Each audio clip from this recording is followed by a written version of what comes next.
Welcome to the Daily Business and Finance Show.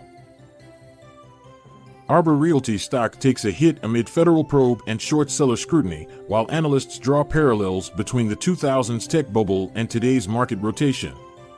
Nvidia sees a 25% price target boost from benchmark due to rising AI hardware demand, and Meta lifts restrictions on former President Trump's social media accounts. The S&P 500 enjoys a 2-week win streak driven by tech sector rotation and increasing Fed rate cut bets. Discover why one weight loss stock is being hailed as the best alternative to Eli Lilly and Novo Nordisk, even as Meta faces challenges in e-commerce advertising. We'll also rank the top growth stocks according to Seeking Alpha analysts, plus get an earnings summary where Citigroup beats Q2 estimates with plans for a $1 billion share buyback. Stay tuned after this short ad break for all these updates and more.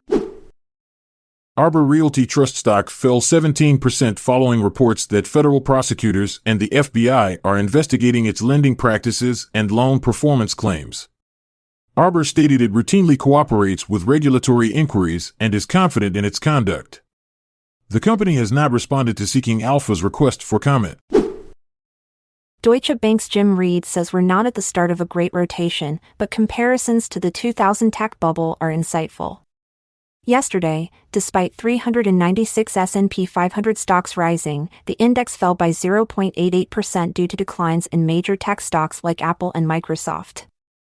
The equal-weighted S&P rose by 1.17%, while the Russell 2000 had its best day since last November, up 3.57%. Benchmark analysts raised Nvidia's price target by over 25% to $170, citing strong demand for its AI hardware. Despite a 5.5% drop on Thursday, Nvidia shares have surged nearly 160% since January. Benchmark remains confident in Nvidia's leadership in the AI industry and expects continued growth. Meta Platforms has lifted all restrictions on former President Trump's Instagram and Facebook accounts to ensure equal treatment of political candidates ahead of the November election. His account remains subject to content rules but will no longer face suspension for minor policy violations.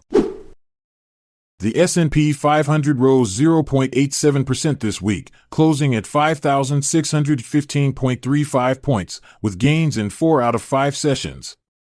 Federal Reserve Chair Jerome Powell's testimony and inflation data suggest a potential interest rate cut in September.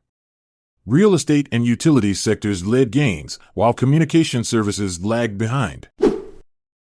A recent poll of Seeking Alpha subscribers named Amgen as the next big obesity stock, ahead of Eli Lilly and Novo Nordisk. Despite Lilly and Novo's dominance with drugs Wegovy and Zepbound, Amgen's weight loss therapy MariTide gained attention. Other contenders include AstraZeneca, Viking Therapeutics, Pfizer, Altimmune, Roche, Regeneron Pharmaceuticals, Structure Therapeutics, Ventyx Biosciences, and Zealand Pharma. Meta Platforms stock fell 1.7% after Edgewater Research pointed out ongoing weaknesses in the company's advertising performance. Analysts observed that direct response campaign efficiency is still under pressure, with 13 of 29 Meta calls showing weaker than expected conversions. However, Meta's return on ad spend continues to outperform competitors like Snap and Pinterest. Seeking Alpha analysts have ranked the top 20 growth stocks identified by their quant model. These companies have a market cap of $1 billion or more and high ratings in momentum, profitability, and value. The top 5 are Copa Holdings, LivaNova plc, SPX Technologies, Vista Energy SAB de CV, and Bombardier Inc. Citigroup's second quarter earnings show promise with higher services revenue and lower costs.